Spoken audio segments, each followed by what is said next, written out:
Welcome back. Here we go with the next session, how to break out silos and deal with not invented here syndrome. Before I introduce our speakers, let me share a story first. I would like to take you all for a minute back to the 19th century. So imagine this. Here's a young investor.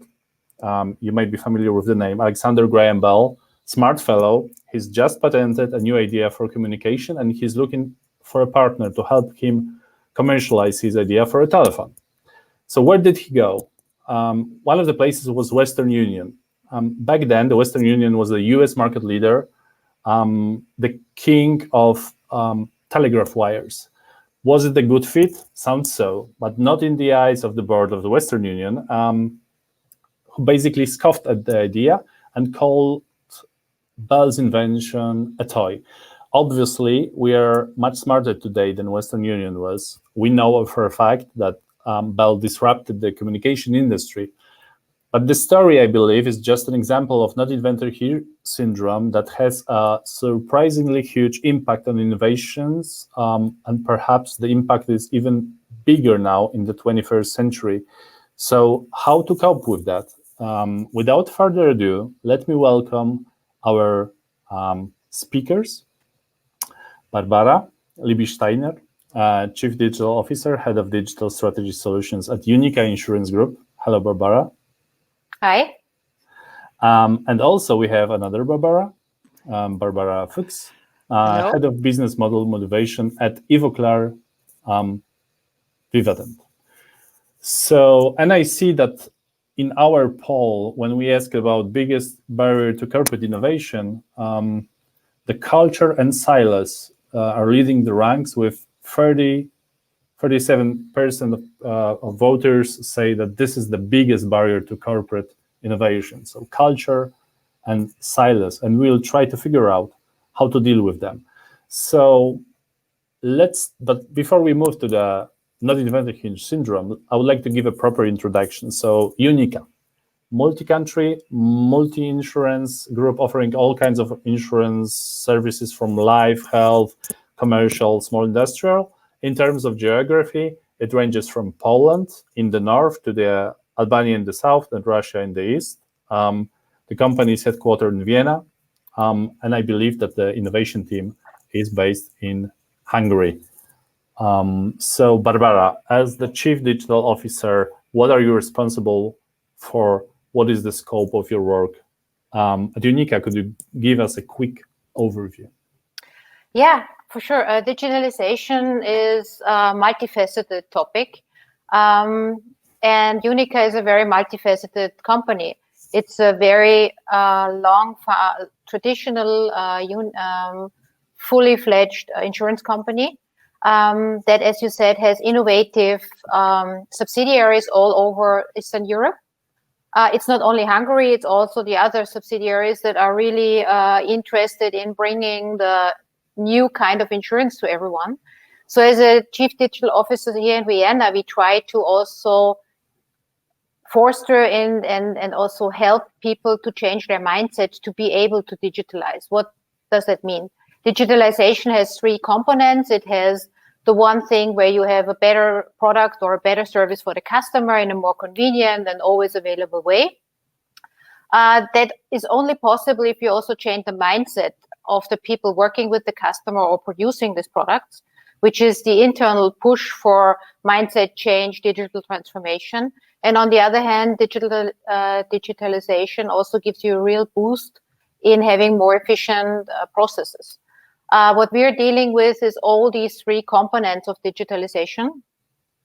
We have a team here in Vienna that was founded in 2017.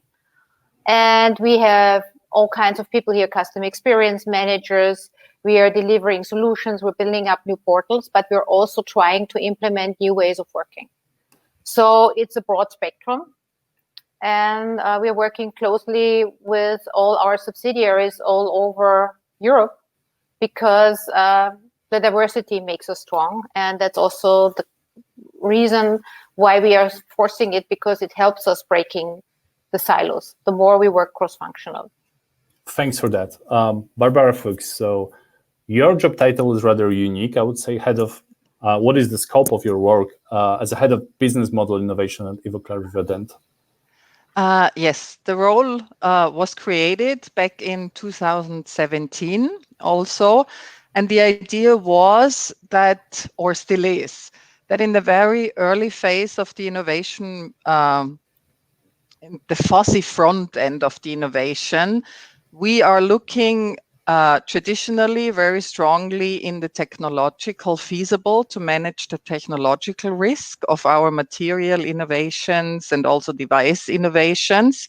But with the digitalizations, we are adding 2 layers to it at the very beginning. And this is to have a much stronger focus on the market attractivity, which is the value proposition of a new solution, and also the financial viability, because this is extremely changing because of digitalization. And I think for us, what we are looking into it is, on the one hand, digitalization of our core business. And this, other than in many industries, is we will never have a virtual tooth filling. So we still have materials who will end up in your teeth, mouth, and make you hopefully more healthy and beautiful. But around this, we are facing that these technologies are changing. And I think a lot of participants might remember the times when we were children and you had a treatment. They would take your impressions with this materials. And now we are going more and more to a time where even the dentists have digital scanners to take your impressions. So on the one hand, we are facing the digitalization of our technologies to diagnose, to treat, to prevent in oral health. And this also adds then a new interaction with the customer. And this is then the digitalization of the customer experience and really the layer of how do we interact also digitally or add totally new solutions, which are largely driven by digital technologies, which are very new to us. So my job is a lot of orchestration, but really it is always these 3 pillars: customer attractivity, customer focus and the value proposition of a new solution, financial viability in the early phase, and also managing technological risk. So this is basically in our team. Thanks for the overview. So I forget to mention that Ivoclar Vivadent is one of the world's leading dental companies, offering very comprehensive range of products and systems for dentists and dental technicians, ranging from equipment to tooth jewelry and also digital workflow for dentists. But we are here to discuss the not invented here syndrome, and I'm very curious. So have you experienced not invented here syndrome or similar challenges at your workplace? And my question goes first to Barbara and UNIQA. Yeah, for sure. I think that's commonplace, and I don't think that any big company has not felt the not invented here syndrome. It's, if you start to change something in a company, you're like a virus. I mean, viruses are not very popular, especially at the moment. But they are something that attacks and influences the system. And there are also good viruses that make you more healthy and more immune and more able to withstand bigger challenges. And I think that what happened in our company is that we were sort of set in there in the middle of everything, in the middle of business. We were not outside, we were not in IT, we were in the middle. And you have 2 kinds of strategies if you want to foster innovation. You either put it right in the middle where the company is working, or you put it on the side. It has 2 different effects. If you put it on the side, it probably has much more sexy, faster, quicker, nicer products in shorter time.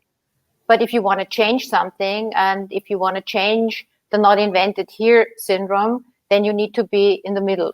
That's the virus idea behind it. What we are doing is to conquer this, is to involve people.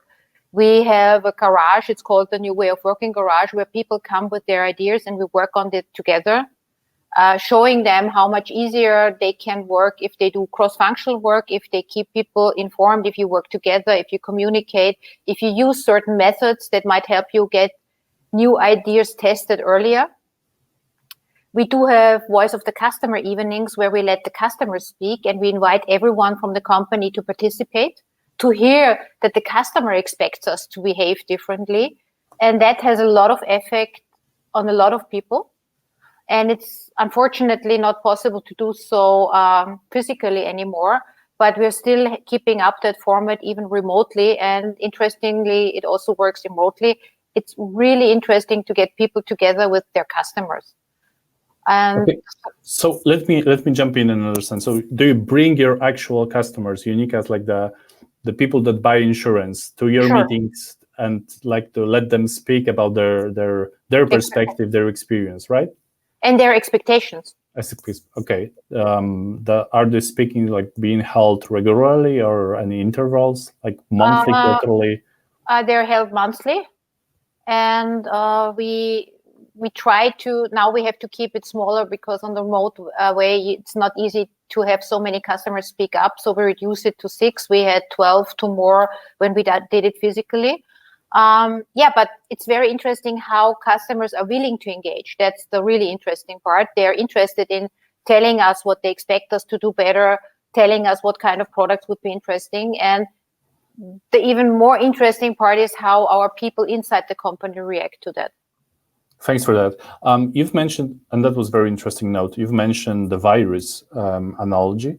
And there is a theory that the corporate, any big organization, has its own procedures, regulation, and it's what we call the immune system. So full of system procedures, habits, rituals, and then innovation in that analogy can be seen as a bacteria or virus.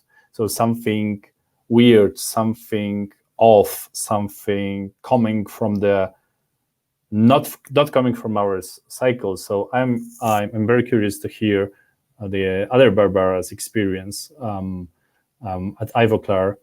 So have you also experienced this? This is Yes. not invented here syndrome. Yeah, we do have it, but we would like to make, we have to separate it. On the one hand, we are in the lucky position to be a global material leader, and there you have the situation of patents.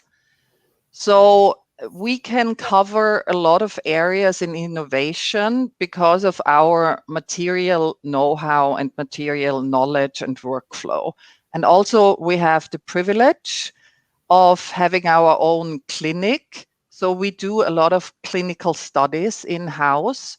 So there we can really cover also the clinical studies and the full research process. And in this area, you don't have to go out to dentists and ask them what do we really have to change about the material, because the standard answer you will get is like, I would like to have a new color. And but they can't tell you the physical components of the materials and how to make them better. It's just like really basic research. So in this area, the not invented here syndrome really comes from other industries who are working with materials that are totally new to our dental industry. Let's say it's different kind of glass ceramics. And now we have the situation where we are trying to also go into additive manufacturing. Nobody in this world can, still with the same quality, additive manufacture teeth. So there, the big challenge in this area is to be open to other industries and be brave enough to believe that one day another company will come up and introduce a new material or a new technique like additive manufacturing.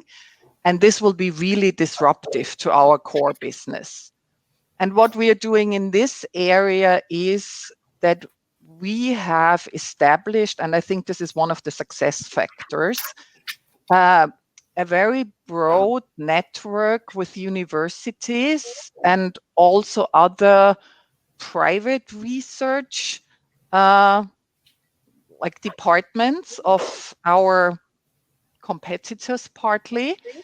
But there we are really trying on the research level to cooperate and be open. And we also try to do lead user innovation, where the lead users come from analog industries. So we're looking for lead users who are tackling some of the same problems we are trying to solve on the material level and try to learn from them. Sometimes we do get results in these workshops, and it is difficult sometimes to gain momentum for those ideas because sometimes they're just very far apart or away from our core business. But this is an approach that we do and we would like to foster, and we think it is promising. And then we have the other not invented here syndrome, which is basically internally that in different countries, subsidiaries, we have a lot of ideas and also like a lot of solution know-how already. But the responsible department leaders in organic chemistry or inorganic chemistry or marketing, they are not convinced. And because it's a challenge to their own routines or how we did business, or one of the arguments we very often hear, this is not how our customers think. And what we implemented here to overcome this, other than also like a lot of like this cultural ideas, is that we have redesigned our idea management.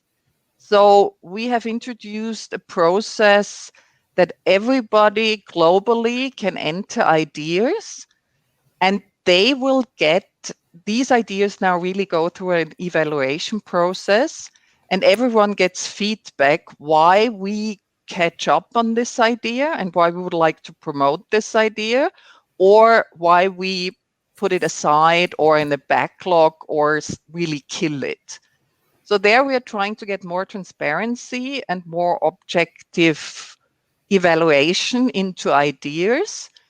And once we pick up an idea, we hope that by this process, from the very, very beginning, we have very good arguments across all departments why we are taking up this idea and why this idea will get funding and why others don't.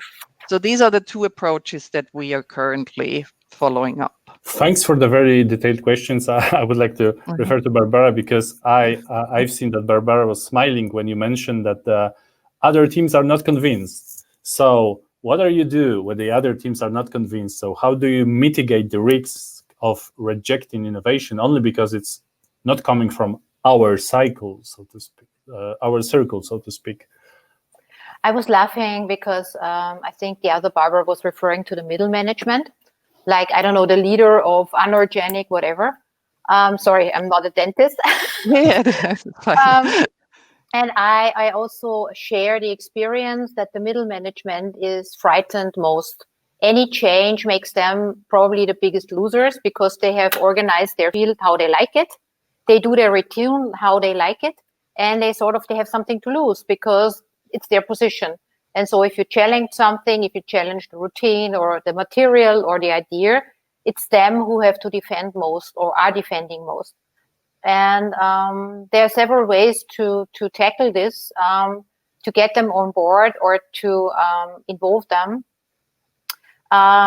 What I experienced is that as we have this garage where people out of all kinds of structures within the companies come together and work together, they go back to their units where they have been before and they show and tell.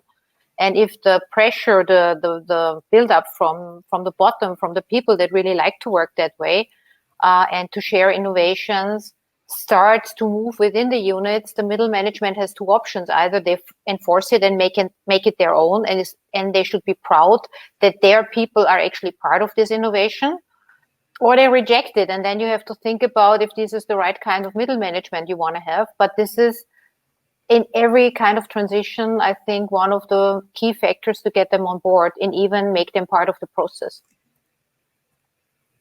Okay. How do we need to engage C-level? So do we need to have the C-level board sponsorship of that on bringing the innovation?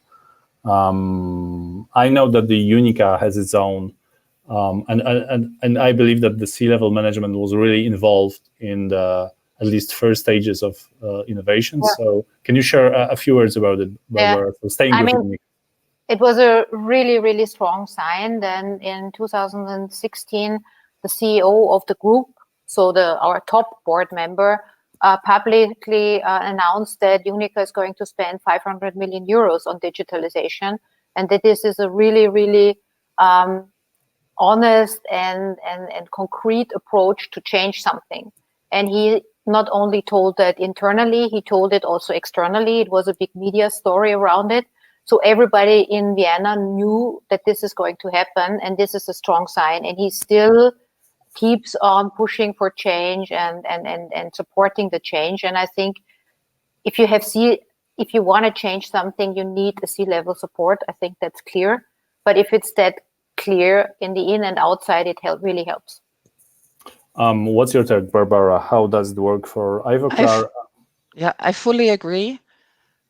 Especially in our case, we're a family-owned global business and we are successful. I know it sounds really odd, but it's even harder to commit to change and the urgency of change because of digitalization if you are successful. I mean, it sounds odd, but that is, I think, a fact. So yes, in our case also, we had a new CEO last year. He has a vast experience also in consumer electronics. He's very, very customer centric and customer focused. And it was also for the whole organization to push forward and make change happen. It's really his personal commitment to focus on this and to make it a topic, and that he has a full backup in digitalization and data, and that he's aware that this is a new world and we will always have material in our DNA and we will remain a dental company. But we also have to make a lot of changes. So yes, I fully agree. I think it's very important to have the C-level supporting, speaking out, and committing to it. Sounds you're both very lucky. I would say. Coming back to the immune system versus bacteria thing. So my question is that I see some companies trying to set innovation teams and units, isolate them, giving them high degree of autonomy. Would you say that's the way to go, or should these teams work as closely as possible with business units, with the technology units? What are your thoughts, Barbara, when it comes to UNIQA? I think in general, you have two options. If you put the teams out of the normal company and you give them high autonomy, the digital results in terms of building products, building services, having a high degree of customer focus will probably be better. And also their results will come faster. But the way UNIQA decided to do it was a more transformational aspect. They put us right in the middle. And we also moved from being more on the IT side to being more in the CEO side to now we're located really at the Chief Market Officer for Austria reporting line, which means we're in the middle of sales, product development, all kinds of strategies and corporate, how should I say, bureaucracy, right in the middle. And this has a huge impact. It also needs a strong team to survive in there. And this is where you need C-level protection, because if you just put the virus in there, the company's body and organism is strong enough to just kill the virus. So that's a big risk if you do that. If you put the virus right in the middle, you need to protect it and make it healthy. Okay. And then you have a strong transformational result. What's your take, Barbara? I like this approach. Again, I think it's a little bit different with us because we are also a manufacturer. And you have some areas where we have put technology research apart. We're very lucky. We still have a lot of basic research. And I give you one example. We are now looking into new business models coming up with augmented reality, where basically the dentist has like a 3D Google or whatever it is lens, and the lens and artificial intelligence will help him immediately identify caries and propose a therapy taking into consideration 100 different cases which have the same diagnosis. So in this case, it doesn't make a lot of sense to put us in the middle, because this is still so immature technology. And this is important to us, but there you have a time lag when you can really introduce it to the organization. In contrast to that, especially in business model innovation, it is a lot about recombining and bundling and adding digital touch points and digital solutions to it. And in this area, I fully agree with UNIQA. If you want to transform the organization and make this digital transformation, then you will have to put these projects into the middle. I like this. And there, our biggest challenge still is to find a balance. So our asset in the digital world in this area is our clinical and technical know-how in the dental area. This is what we bring in. We are not a grown software company. So what we lack, on the other hand, or still have to build, is software engineering skills, digital marketing skills, application engineering. And on the other hand, we are approached by a lot of startups who come from the software area, and they totally lack the dental assets, the clinical and technical assets. And this is where we have to find a balance. I really I don't know whether you know this term, absorptive capacity. You really have to screen and look out for external knowledge, but you have to understand what is it that will bring value of this external knowledge to us, and then how we can filter this and bring it into our organization and break up the silos by this.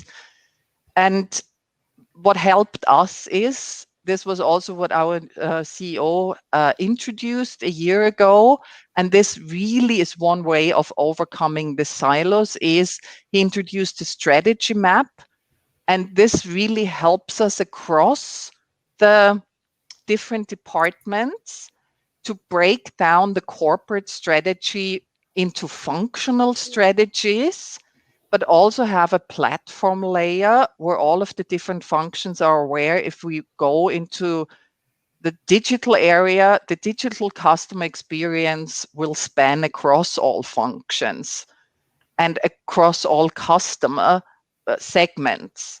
So this is one approach that helped us a lot in this middle area, is the strategy map, and focusing more on breaking down the corporate strategy high level into functional strategies, and then aligning by managing 5 strategic initiatives in each of the functions. So this is one approach that seems to be works for us.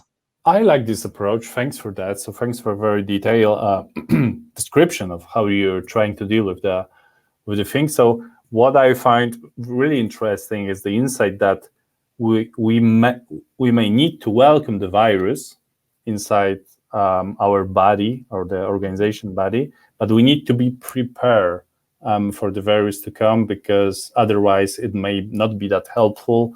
It may destroy a couple of things, and it won't. The innovation without preparation won't be beneficial to the whole industry. And we have like 5 minutes for one more, I would say, major threat, major topic. So I've asked about isolation, since part of the challenge for corporate innovation seems to be the corporate silos, and would be keen to hear your thoughts. So, and it's also aligned with the question from Katerina. So besides from the roadmap, strategy, C-level engagement, what are the main challenges in breaking up silos? Barbara, UNIQA. I think that Barbara from Dental already mentioned, you need a sense of urgency. If your company is doing well, and thanks God, UNIQA is doing well, it's kind of hard to get this sense of urgency that gets everybody on board. If you look at, for example, a war room or, I don't know, a task force, naturally everybody cross-functionally is on board, has one goal to survive or to have this very urgent task handled. And once the urgency from the outside goes away, also these teams naturally just move away and continue to work in their silos. So one way of breaking a silo is to generate a sense of urgency, which also makes them rethink how they work today and how they might work better tomorrow. It's not easy. It needs a lot of C-level support, and it needs a lot of also cultural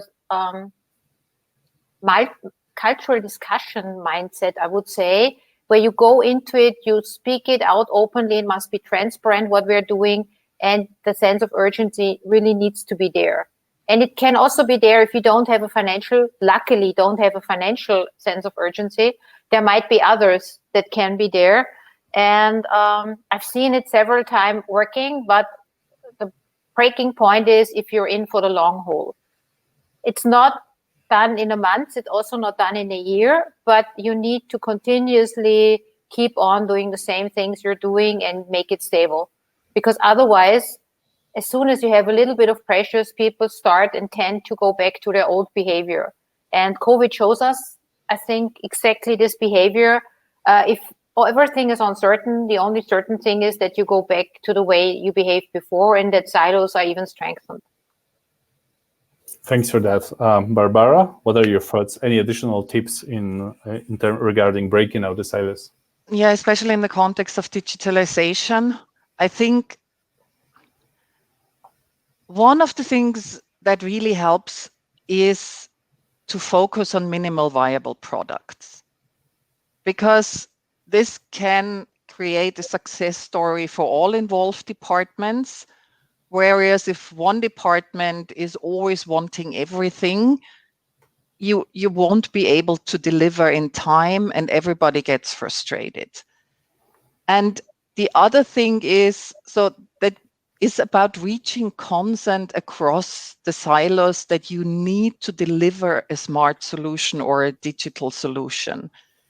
And I know that what we did, and part of this is my job, and it's not the part of my job that makes me jump around in joy every day, but I think companies need more of these positions. And often in job profiles, you find them described as orchestrators or sometimes still change managers. but basically it's someone who has just enough understanding of the know-how and the skills and competencies that every silo has to contribute to come up with a solution that is attractive for the customer. And this one role, the major role is listen to the people, understand how they talk and what words they will need. Understand and make sure that if everyone goes out of a workshop, everybody has the same understanding of what was just agreed upon. And to be able and willing as a company to have these roles where the major performance is bring people together. And I think this is one of the challenges, because it's a role that is per se needs a lot of intrinsic motivation. And then I fully agree with UNIQA's Barbara, but only with the help of such attitudes or ideally roles who can focus on that, you have enough urgency, but also the patience and the persistence to find joy in minimal improvements. And then once you have a successful minimal viable product, you can keep on growing the baby. And then everybody will have a shared success story. But you need to focus on communication and to be aware what your silos are able to digest. And I think that's one of the most important things. Thank you so much, both, for joining us here today. That was an amazing session, a lot of great insights. And so thanks a lot for your time. Thanks for having us.